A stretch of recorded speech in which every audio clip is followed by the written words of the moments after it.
Hi there. I wanted to send you this video to make the process of signing these documents easier by allowing you to understand the terms and guiding you through the contract and making the whole process more seamless. This is a guide, it's a pamphlet that was produced by RECO upon the enactment of TRESA. TRESA is an act that came into existence on December 2023, and the whole purpose of TRESA was to create more transparency and a safer environment for buyers and sellers to be able to transact in real estate. TRESA created some changes in the industry, and some of these changes will be discussed in this pamphlet. Now, I'm going to go through these sections kind of on a high level basis, and that should trigger any questions from you. If you want to know more about these sections, you can always reach out, and then I can give you a more comprehensive explanation and answer any questions that you may have. But what you need to know is that there are around 5 sections to this pamphlet. You have the first section, which is what you can expect when working with a real estate agent. And the second section is if you choose to represent yourself as a self-represented party, what are your risks? Signing a contract with a real estate brokerage, understanding multiple representation, and how to file a complaint if you're not satisfied. Now, the first section, which is working with a real estate agent, we're going to focus on the buyer section because you're looking to purchase a property.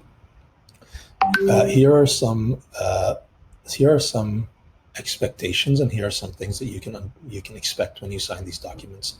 Your agent is going to be able to assist you with getting pre-approvals and financing, make you aware of any tax exemptions that you may be eligible for, gather and share information about neighborhoods and homes, make inquiries about zonings and permitted uses if you need, advise you on the best approach of how to compete with multiple offer situations or in different situations, offer situations, negotiate with the seller to achieve the best result and price and terms for you, guide you through the paperwork and closing the transaction successfully, and provide you with referrals of other professionals that you will need in order to close your deal. Now, here are some of the expectations and duties that an agent is obligated and tied to once they sign this agreement. Once you sign the agreement, you're giving the agent the security that you will be working with them until at purchasing your property, but they will also owe you these sets of fiduciary duties. Number one is undivided loyalty. And that means that they need to take your best interest in every decision that takes place, even if your best interest supersedes their best interest. Second section is disclosure. Anything that they know about the property or the area or the situation, they will need to disclose to you. Third section is confidentiality. Anything that you share with them, they need to keep confidential. Things like your motivation, the price that you want to pay. These are things that they cannot share with the other side, and they need to take your best interest in trying to get you the best price. Avoiding conflicts of interest. If there is a conflict of interest, you will be informed about it, and you will be given the chance and the ability to make the decision that you want on whether you would like to proceed or not. Your responsibilities to the agent. You need to be clear in your communication. You need to be able to inform your agent of anything and everything that you are interested in. You need to respond to your agent's questions quickly. Time is of the essence in real estate.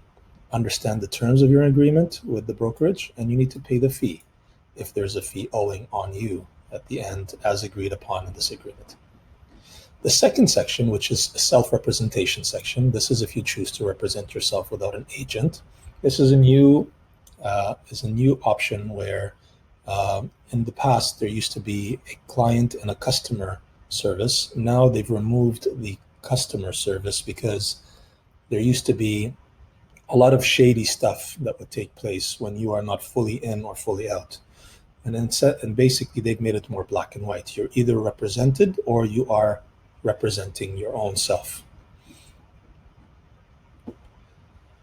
So if you choose to go that route, you need to know that zoning inquiries need to be done by you. Determining what the value is needs to be done by you. How much you're willing to offer, navigating the competition and the negotiation, and deciding on the terms of your agreement and preparing all the documentations would all be things that you need to do and you cannot rely on an agent for. Now, the real estate agent is working for another party in this transaction. And what this section is talking about is you need to understand that your motivation of buying this property will be shared to the seller, because the agent owes the seller the fiduciary duties, what you're willing to pay, and the preferred terms and conditions. I'm going to go through the next section, which is signing a contract with a real estate agent. These are the terms of a contract that we will go through at the final part of this video.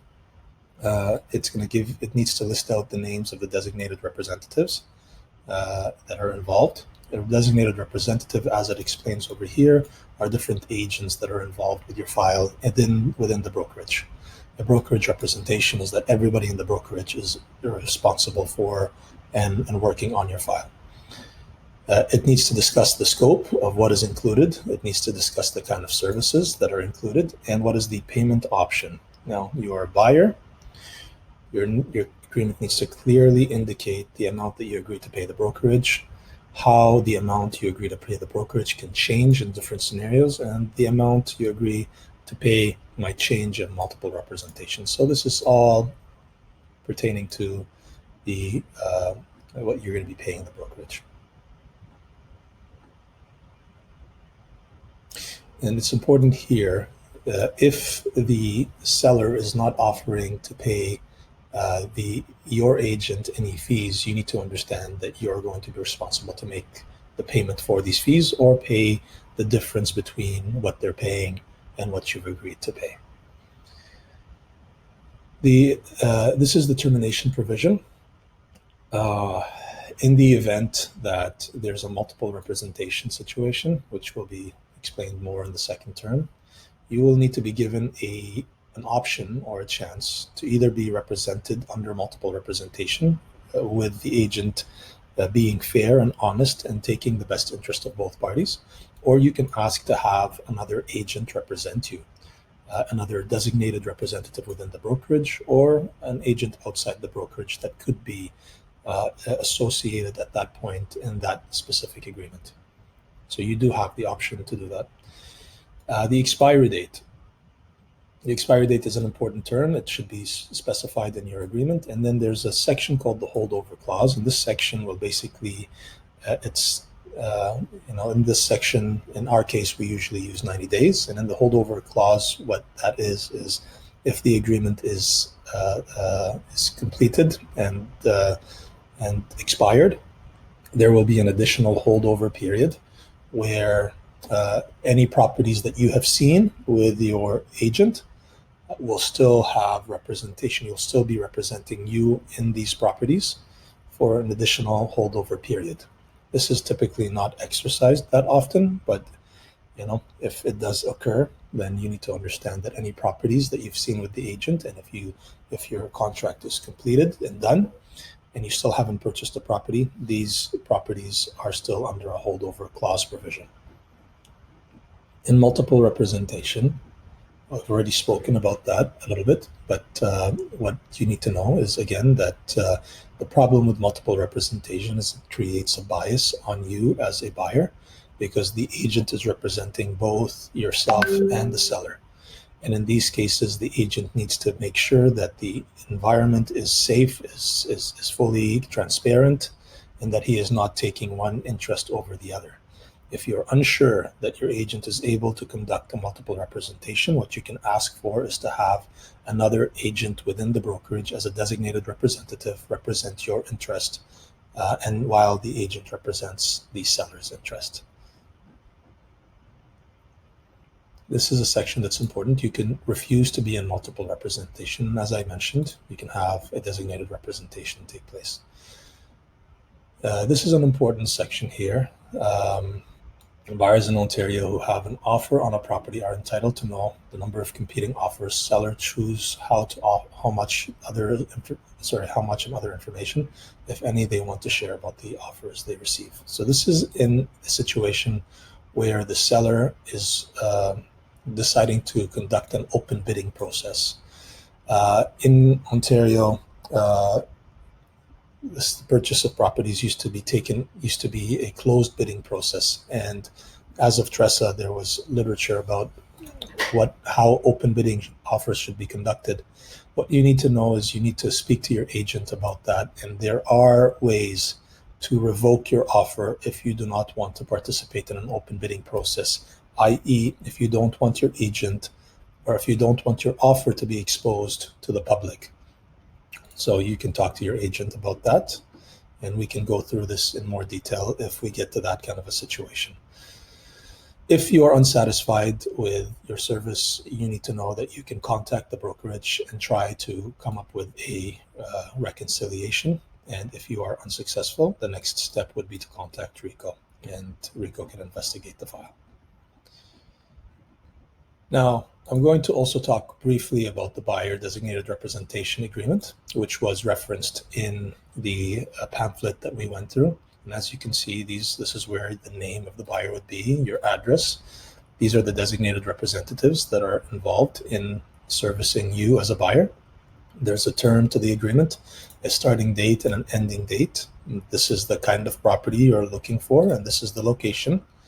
And there will be a schedule that is attached that will talk about the specific services that you are receiving from the agency or the brokerage.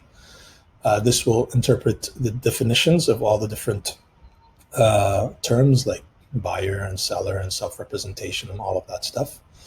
The commission here is agreed upon that you would be paying 2.5% of the price of the property plus HST. In most cases, this fee will be paid by the listing brokerage. If there is a discrepancy between what the listing brokerage is paying and what the buying, and the number that you have here, you are responsible to pay that difference. And then this is the holdover period that we had talked about earlier. Over here, it lists the different types of representations, and it talks about multiple representation, which we've gone through already in the guide. In here, you're saying you're committing to complete the purchase of any properties that are referred to you, and committing to going through the process until the end. Over in this section, we're talking about indemnification, which basically says that your agent is not specialized when it comes to, the physical condition of the land or the property, and that the brokerage that you're representing is receiving information from the seller brokerage, and it needs to be investigated and looked at, and that your brokerage is not responsible or liable for any of that information if the information was incorrect. Finder's fee. You need to know about any finder's fee, anything that is being paid out to another party on behalf of your transaction. You will need to know about it. That your consumer report could be pulled in this situation if you're looking to purchase. We could conduct a credit check, but you will be notified if something like this is going to take place, and you can advise if you do not want to. The use and distribution of the information, any terms pertaining to the purchase could be used by the brokerage, could be shared with the affiliates that are servicing your file, and could be used for marketing reasons. If there are any conflicts or discrepancies between this current section and the section that will follow in your schedule, that this section will proceed, and that any heirs and executors and successors will be also committed to this agreement. This over here talks about electrical signatures. If you're doing your electrical signing, just saying that you have given us the consent to conduct this as an electrical signature. And this is where the terms of your agreement would be stipulated, what you can expect as services. This is a section that you can look at and you can discuss with us to include some services that you need on your purchase. I hope that this was informative, and I tried to make it very brief. We will talk again if there's any questions that you have. And thank you so much for taking the time to listen to this video.